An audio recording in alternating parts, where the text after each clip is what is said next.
Nulta ERD. Ça veut dire quoi ERD? Ah, manja nyona ko ni. Ko Espérance démocratique ko manja là, c'est un truc comme ça. Voilà, j'étais certain moi. Donc tu as créé URD ERD. Très bien. Ça sonne tout près là. C'est presque. Voilà. Bon, maintenant, voici pour le projet de constitution. Nous sommes avec aujourd'hui l'organisation du territoire. L'organisation du territoire. Titre 7. Article 174. L'organisation du territoire de la République du Mali repose sur les principes de déconcentration et de décentralisation. Demain, je vais chercher les deux mots. Demain, ça c'est le mot du jour demain. Déconcentration et décentralisation. Décentralisation. Ouais, demain, on va chercher les deux mots. La différence, c'est ces deux mots demain. Ok? Oui. Voilà. On dit le territoire est subdivisé en circonscriptions administratives et en collectivités territoriales. L'organisation du territoire de la République du Mali repose sur les principes de déconcentration et de décentralisation. Ah ouais, donc déconcentration et décentralisation, oui, fanga chebo ablay. Oui, au baro de doko, na sigu udeka. Donc fanga chebora, donc mi do fara nous quoi. Très bien. Voilà. Le territoire est divisé en circonscriptions administratives et en collectivités territoriales.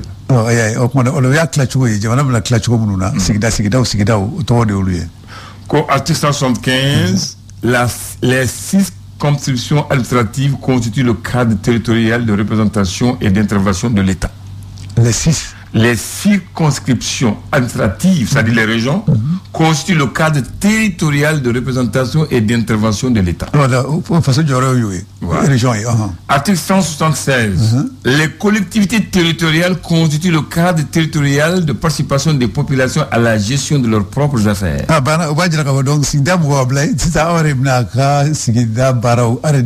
Voilà. Elles s'administrent librement par des conseils élus dans les conditions déterminées par la loi. Voilà.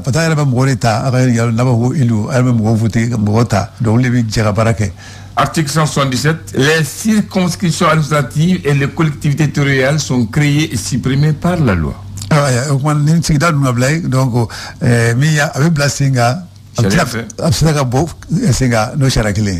Article 178, enfin, l'État veille au développement harmonieux des collectivités territoriales sur la base de la solidarité nationale.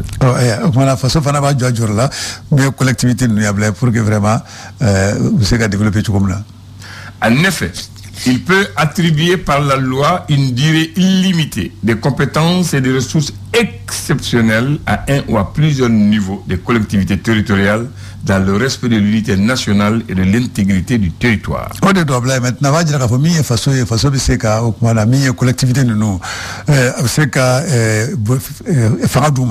Non seulement c'est d'affaires d'ilima, moyen pour que c'est gabaré. À lui des ressources exceptionnelles. C'est ça, le moyen. Comme moi, donc quand on fait douma pour que c'est gabaré. Dans le cadre de respect de l'unité, ça dit que ni kaïwo, ça nous boka chaya.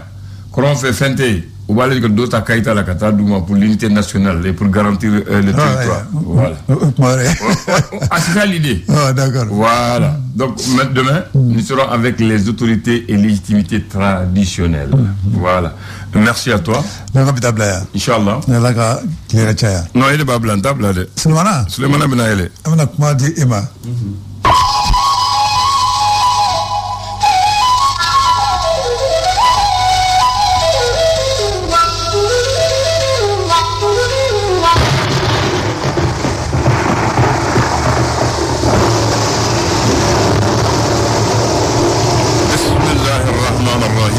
Alhamdulillah rabbil alamin. Masa sulu Abdul Handan ini sokoma ko ciya gundoy ini songo adamadia yere gundoy ciya yere drontere kala ko sa adamadia yere gundoy ha ibe faga femke yere ba do ikan na falambala atuy kono iba fo iba boga da kenen kan dron do yere ga ngania jugani miria jugoya usaka sababu ye ko bama ngania mara yere kono ka ke mani clara karsa ni ga ma fa ibe fere soro la mais waso déjà ya akline mi ko ke akera ka ba ko begundo babolo ma begundo balabolo ngodo ade de je da nya babela tu fen bike akada le da bike nyumando wa kada bike jugumado wa kada le da bike sunatike ko manga boli mara na songanti bolo Kamuge? Kaboli Marakasra Songanti Bolo Komanga. Kaboli Marakasra Songanti Bolo. Bon, au Karaboli Redroni, sinon. O jinatigɛ yɛrɛ taabolo de i kana don fɛn na i yɛrɛ b'a dɔn fɛn min i tɛ se ka a ko daminɛ ou bien k'a ko laban o ye jinatigɛ taabolo ye an b'a kuncɛ ni mun ye ko sɔn ko kelen fana tɛ boli ja a bɔn bolisɔnna dɔ b'o dɔn o kɔni n tɛ se k'o seereya sɔnko kelen a tɛ boli fɛn a bolisɔnna dɔ b'o dɔn olu b'a dɔn olu b'o dɔn e mɔkɛ di tun tɛ bolisɔn kulubaliw e b'a fɔ ne mɔkɛ yan ne m'o ye o ne nana waati min o b'a sɔrɔ dinɛko bɛ yen dinɛko bɛ yen o bɛ yen an deger'o la voilà bolisɔn kɔni an ma dege o la dɛ e ma dege o la ko ayiwa d'accord n t'o ɲɛdɔn ko matigi dugutigi fana ni dugutigi cogo dɔn abada abla e bɛ kɛ dugutigi ye cogo di k'a sɔrɔ e tɛ dugutigi cogo dɔn kɛcogo t'o la o a ye dunan tɛ se ka kɛ dugutigi ye Alahu akibaru mais sisan an y'a ye Bamakɔ dɔw n'aw bɛ kɛ dugutigi ye de Bamakɔ dunan ka kɛ dugutigi ye yɔrɔ jumɛn Cungo yan ne y'a ye cadeau b'a la marquew b'a la non dunan tɛ o i b'a sɔrɔ o bɛ yan a ka ca san 50 san 60 ye n'i bɛ yan i bɛ yɔrɔ min na kɔni o dugu kɔni na bila ye i kan k'o kalasen kɔni bɛɛ lajɛlen ɲɛdɔn dɛ donc dunan tɛ ayiwa o mɛn'a kɔnɔ bisimila ba an bɛ dɔn jumɛn na alamisa don a bila ye alamisa don juin kalo tile fɔlɔ san 2023 cɛ diɲɛ ka teli a bila ye n seliba ye nin kalo ye seliba cɛ kana hakili jugu fɔ a bila i bɛ hakili jigin k'i labɛn dɛ i k'i labɛn o de ka ɲi an dalen dala la an jigi b'a la kan a banna bila ye n'i jigi b'o kan kɔni an jigi b'a la kan i jigi bɛ fɛnba kan k'ala to sanfɛ duga tɛ bin dun a jɛ yɛrɛ b'o dɔn ko maa ma fari jigi de ka fari o don adamaden jigi tan a bila i ni fu bɛɛ ka kan tubarikala n'i ye jumɛn sage wa le sage Allahu akibaru an k'a daminɛ n'o ye ne ma deli k'o ye ni bi tɛ il faut être sage dogo do tulo bɛ taa kalanso siga t'o la diɲɛ ye kalansoba de ye a bila ye sage kɔnɔ bi sɔn wɛrɛ in na an b'a fɔ mun bɛ tali kɛ kɛrɛnkɛrɛn san 2023 ka na san 2024 na mun ye CMDT ɲɛmaaba n'o ye PDG a ko maa minnu b'a la ka sɛnɛ ni fɛnw kɛ a bila k'u hakilina tigɛ maa minnu kun bagabagalen don mun ye sɛnɛko la k'u hakilina tigɛ mun ye kɛrɛnkɛrɛn mun ye kɔɔriko ta fanfɛla la ko wasa bɛ sɔrɔ a ko kɔnɔ a bila an b'a fɔ kɛrɛnkɛrɛnnenya la min ye biennale artistique culturelle n'a kan ka kɛ mɔptikaw fɛ yen san 2023 kɔnɔna la mun ye ko jamanakuntigi n'o ye Kulonkɛ Asimi Goyita ko ale bɛna ye mɔptikaw fɛ yen nɔ a bila an ka constitution n'o ye sariya sunba ka se ka a ko cari cogo min na mɔgɔw ka se k'a faamuya mun bɛ tali kɛ an ka minisiri ɲɛsinnen bɛ seko ani dɔnko ma n'o ye kɛrɛnkɛrɛnnenya Andogoli Gindo n denkɛ don i denkɛ a bila ale kɔni recrutement maaw a ye baara d'u ma kosɛbɛ walasa u bɛ se k'a cari cogo min na a y'a di tigi ma maaw bɛ se ka faamuyali sɔrɔ a la cogo min na ni kuma dira jeli ma a dira tigi ma a sera a tigi ma les échos wele a bila les échos wele ale kɔni ale kumana kɛrɛnkɛrɛnnenya la a ɲɛsin an ka sugu kɔnɔnaw ma nin waati in na ko maaw bɛ ka an ka sugu kɔnɔnaw an'an ka feerefɛnw ko ka a kɛ bolokɔfɛfɛn ye a bila k'o tɛ dɛ ko maaw hakili bɛ mun na k'o si tɛ feere ko nafaba de b'a la a bila sikoto n'a kɛra an ye o a bila jagofun ye tɔnɔ ye o don sigida sabanan na mun ye maire min bɛ yen n'u b'a wele ko madame Jire Mariam Diallo c'est la seule maire de Bamako femme a ko maaw k'u hakili to kosɛbɛ mun ye TDR ale sarali ko la bila voilà ko maaw k'u hakili to a la kosɛbɛ kɛmɛ wɔɔrɔ ni ko ko a nafa ka bon siga t'o la an bɛ se ka mun fɔ a la a bila ko ka bolimafɛn k'a boli o y'a sɔrɔ i falen don a bila ko yɛrɛ faga ye i falen don m'a faamu k'i falen don a bɛ se ka kɛ i falen don juin na i falen don gulɔ la n'i falen don minifɛn na fo ka na sinon n'i falen don kini na don i b'a boli bon a bɛ faamu a bɛ n'i y'a fɔ o cogo la e ne kɔrɔbɔrɔ i tɛ bamanankan mɛn i tɛ bamanankan mɛn a walawala kan ko n'i falen don gulɔ la i falen don juin na fɛn bɛ se ka mɔgɔw hakili ɲanamini o ye lahara ta dɛ a bila k'i bɛ se k'i yɛrɛ fa ka maa wɛrɛ fa ka se ka maa wɛrɛ fa ne de ko o ye lahara ta ye Ala k'an kisi amin ya rabbi k'i fa laharata kɔni bɛ yen nka k'i fa tan a bila o de tɛ ko ɲɛnama ye i ye sɔn faso ka fasiri a bila faso ka fasiri a ko di ni kɔni a sera an bɛɛ ma maa o maa bɛ sogo dun sekeri ma a bila cogo di ko Bamakɔ n'a lamini kɔnɔna la a bila k'a ka gɛlɛ k'a fɔ k'i ka bagansu yɛrɛ ye ka bagansu ye k'a fɔ mun ye dugumɛnɛ ni mɛnɛmɛnɛw b'a la ka yɛlɛ a la ko ka se k'a dun nin waati in na dɔwɛrɛ tɛ dɛ a bila ko a caman de bɛ yen mun ye nin sogo fagala ninnu Ablaye ni bagansiw ninnu k'u b'a ta ka taa a dilan ka ɲɛ k'a bila u ka tabali kan an b'a san fana k'a don an ka baramaw kɔnɔ Ala ma mina sogo bila Ala ka hɛrɛ k'an ye donc o y'a kɛ bamananw ta ye quoi ko sogo bɛ ye sogo ye a dunbagaliw bɔ ɲɔgɔn na u b'a fɔ ko de kan na Ablaye kalafili nata kɛrɛnkɛrɛnnenya la sɛbɛnnikɛla yɛrɛ k'a fɔ ko a tɛ se ka kɛ mun ye société civile kɔni kɔ ko kɛcogo t'a la ko k'a fɔ ko ni kalafili ka kɛ ko société civile sen t'a la kun kɔni ni kuntigi ko abada indépendant kumana Ablaye ale ko di nin kɔni ye sariya ko kɛlɛ ye mun ye Rasbach ale fana ye communicateur procureur Touré a y'a wele mun ye bɔgɔ jeninen kan koyi ka to ka fɔ a ye plainte don a kama le procureur il est irresponsable de ses actes. C'est pas moi qui dis, c'est la loi qui dit. Ni procureur est poursuivi. L'État le garantit, on dit que le procureur est irresponsable de ses actes.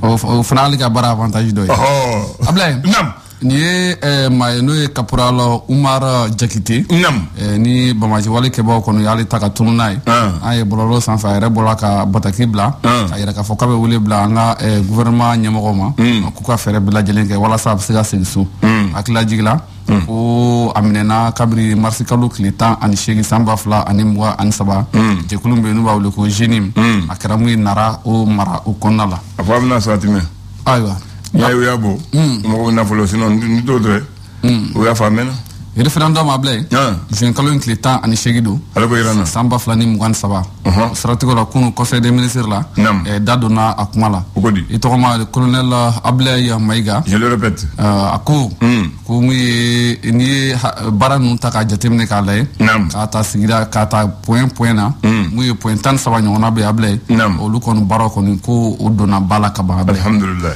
Ablaye naamu FAO ale ni PAM Ablaye u kɔni bɛ ka diɲɛmaaw lasɔmi nin waati in na ni o ni bɔrɔfɔlɔ le ka mɔgɔw hakili sigi k'a fɔ mun ye dunkafa o sabatili ko la ko gɛlɛyaba b'a la nka kɛrɛnkɛrɛnnenya la Mali ni Burkina Faso ko an ta kɔni an bɛ alerte maximale la ka kɛɲɛ k'a fɔ mun ye kɛrɛnkɛrɛnnenya la lakanabaliya min bɛ an ka jamana kɔnɔ Mali ale ni Burkina Faso Sévaré Sufurulayi mun ye an ka finitigila kelen n'o ye sɔrɔla dɔ ye Ablaye ko ale tora attaque dɔ la le challenger kumana Ablaye a ko di mun ye salon des médias attaque filanan baara minnu kan ka kɛ an ka jamana kɔnɔ a bɛ kɛ kalo in tile 7 ka kuncɛ a tile 10 na palais de la culture Amadou Hampâté-Bâ o kɔnɔna la a bilalen bɛ maa min ka yamaruya kɔnɔna la o de y'an ka cɛmancɛ fanga ɲɛmaa ye n'o ye colonel Assimi Goïta ye Ablaye ko ɲinata in a hakilina bilalen bɛ mun na o de ye k'a fɔ mun ye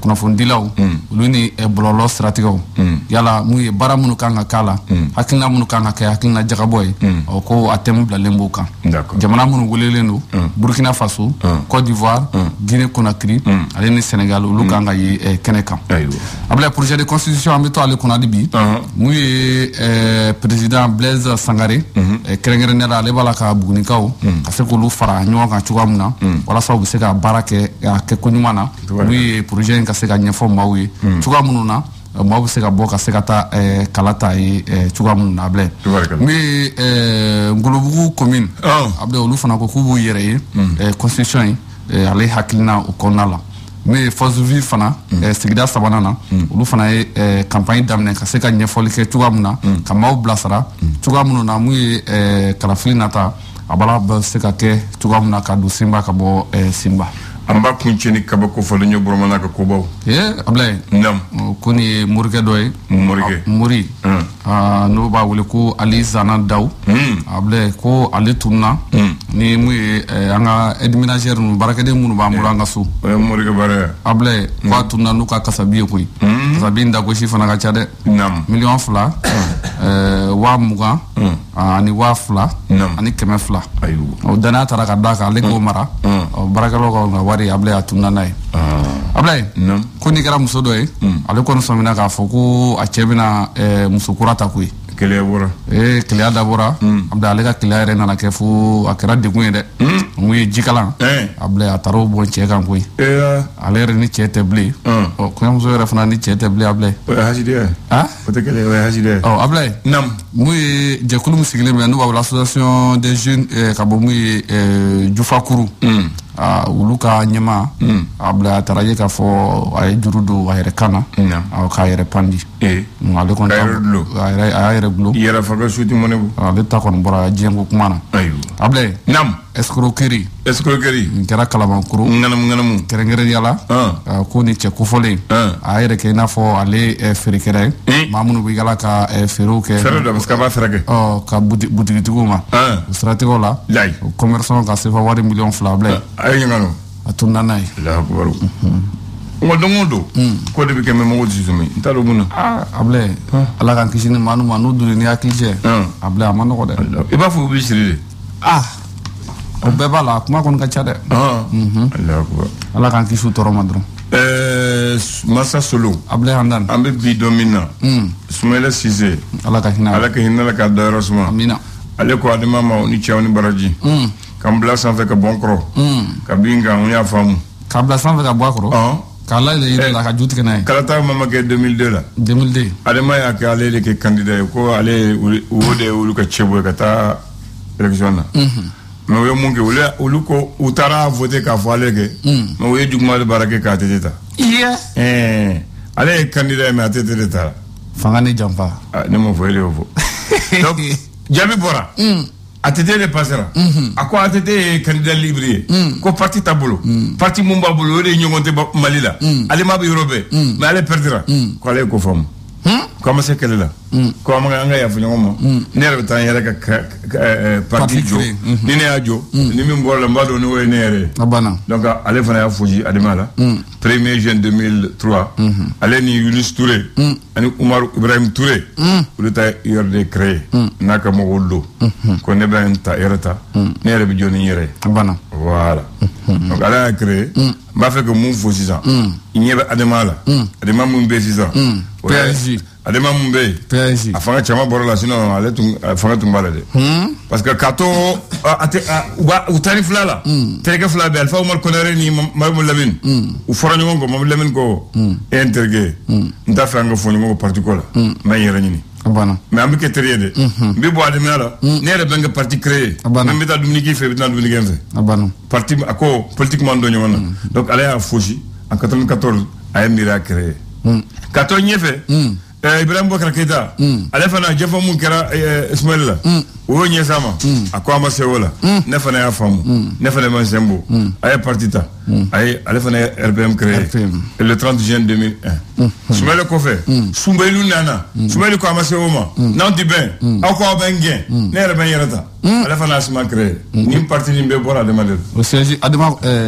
O siège kɔni bɛ Tomorobugu ye. A bɛ Bamakɔ de. Bamakɔ de o Tomorobugu. Jumɛn de.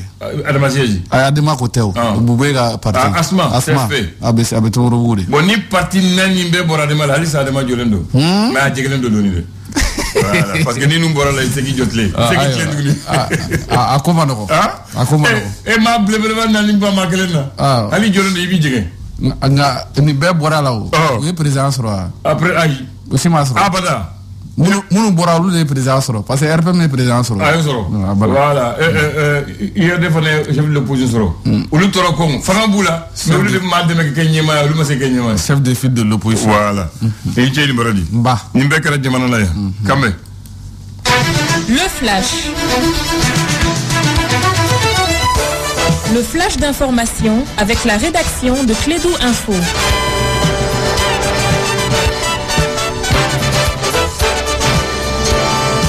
Bien, lui il est toujours présent, il n'est jamais démissionné, il est toujours à Clédou, il s'appelle Kassim, on lui donne la parole, il s'exprime.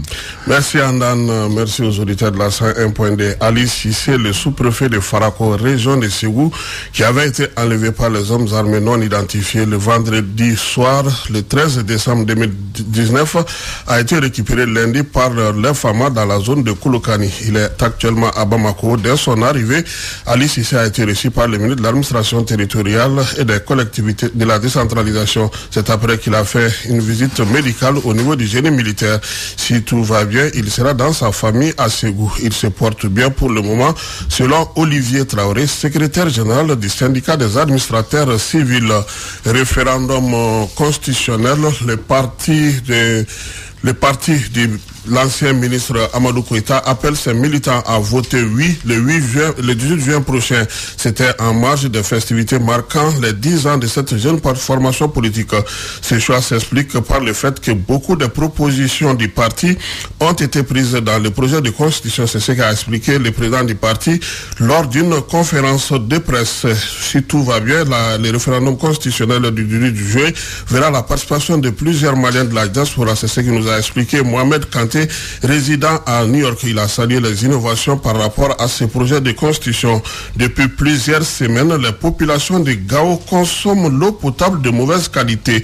Du moins, la couleur de l'eau est variée et suscite des interrogations. Une délégation de la Somadep s'est déplacée et est en train de trouver une solution. C'est ce que nous a expliqué Mohamedou Khan dans une de ses reportages qui a passé dans le journal de 7h. Ceci met aussi un terme à cette première session d'information. Retenez tout simplement que l'émission Débat politique reçoit aujourd'hui l'ancien ministre porte-parole du gouvernement sous Ibeka, actuel secrétaire général du parti RPM en commune 6, Maman Babi. Il va nous parler du vote du oui au référendum, le cas de la commune 6 du district de Bamako. Merci, c'est bien noté et le rendez-vous est connu. L'heure c'est 21h sur Radio Clédou et sur l'ensemble de réseau. Nous allons boire de l'eau potable à Radio Clédou par les informations. Au revoir.